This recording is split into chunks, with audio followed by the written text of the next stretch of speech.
Hey everybody, it's Kenny from our Journey of Hope Ministry and Faith from Above Ministries. It's been a little while, but I want to talk to you today about Championship Sunday. Today is Championship Sunday in the NFL. Two big games to see who goes to the Super Bowl in 2 weeks. And so I know a lot of folks have been down on the NFL this year, and we're not going to talk politics at all, but I want to tie in Championship Sunday with our Journey of Hope Ministry. What does that have to do with anything? Well, last week we had the miracle in Minneapolis. A lot of you saw it. Great play. The Vikings go on last second, no time on the clock, and they beat the Saints.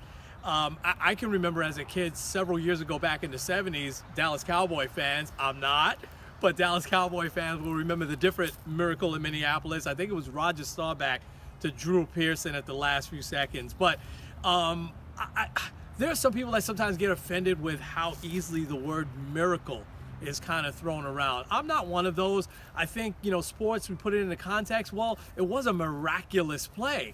But what we know as believers, what the word miracle really means, and we see miracles every day. And I know for folks that are battling cancer, they're waiting for their miracle. They're praying for that miracle. If they've gotten a really bad diagnosis, they're really waiting for that miracle. There's other miracles that I see. I see sometimes when people get a bad diagnosis, or they get a diagnosis that cancer has spread, or it's in a later stage, but yet they have this just can-do attitude, and they surround themselves with the glory of the Lord, and they just surrender, and they just want, they put their faith and they put their health and they put everything in the Lord's hands, and they ask for prayer.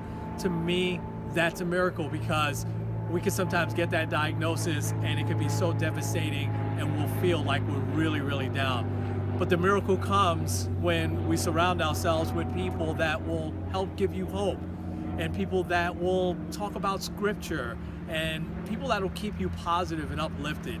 And the doctor's hands, are just, they're from God, right? They get that gift really from God. So to me, that's the miracle that I see every single day.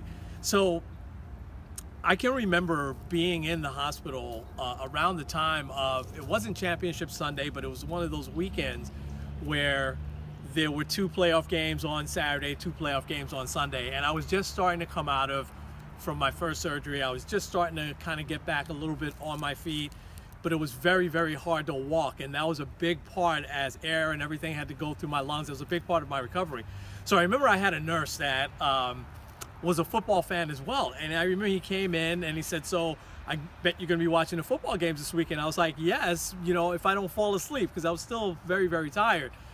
He said, "Yeah, I can't allow you to watch 2 games back to back and not get up and move. So I'll make this deal with you." He said, before the first game starts, 15 minutes before it starts, I want you to walk. I want you to walk around the hallway for 15 minutes. At halftime in the first game, walk around again for another 15 minutes. Halftime is 15 minutes.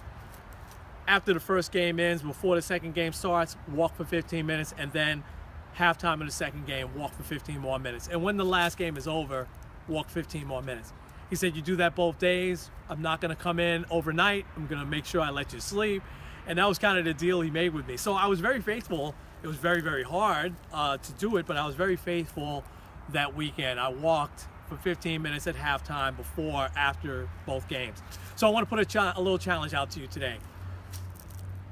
A little bit before the 3 o'clock game starts today, I want you to say just a little prayer. You don't have to pray for 15 minutes. I want you to pray at least for 30 seconds for anyone that you know in your life, or someone that you don't know that has just gotten that diagnosis. I want you to pray that they are surrounded with people that care about them, and that they allow the Lord to just go ahead and take over. At halftime of the Vikings and the Eagles, I want you to say another prayer, okay? And then in between games, just another prayer. Halftime, Patriots, Jaguars, just another quick prayer. And then after the games are over tonight, another quick prayer. Folks, there are so many people that are in hospitals today, or at home today, that could care less about football. They're in the battle of their lives.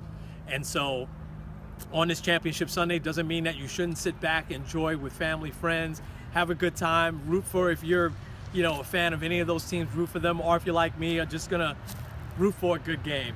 But please say a prayer for those folks that have just gotten that diagnosis, and just the Lord will hear that. And the more people that do it today, the Lord will hear that even more. So, Kenny from Faith from Above Ministries and our Journey of Hope. Look to see a lot more of me over 2018 as we really launch this ministry to just help as many people as possible. We'll talk to you real soon.